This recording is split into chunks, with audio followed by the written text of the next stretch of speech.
দেশের ওপর দিয়ে বয়ে যাওয়া ঘূর্ণিঝড় রেমালের ধাক্কায় ৩৭,৫৮,০০০ মানুষ ক্ষতিগ্রস্ত হয়েছেন। এছাড়া বিধ্বস্ত হয়েছে প্রায় ৩৫,০০০ ঘরবাড়ি।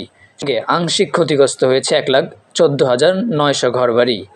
সোমবার ২৭শে মে সচিবালয়ে ঘূর্ণিঝড় পরবর্তী সংবাদ সম্মেলনে এসব তথ্য জানিয়েছেন দুর্যোগ ব্যবস্থাপনা ও ত্রাণ প্রতিমন্ত্রী মহিবুর রহমান।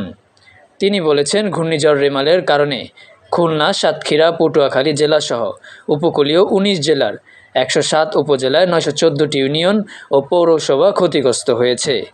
তবে সরকারের প্রস্তুতির কারণে বড় ক্ষয়ক্ষতি হয়নি। ঘূর্ণিঝড়ে এ পর্যন্ত ১০ জনের প্রাণহানি হয়েছে বলে খবর পাওয়া গেছে।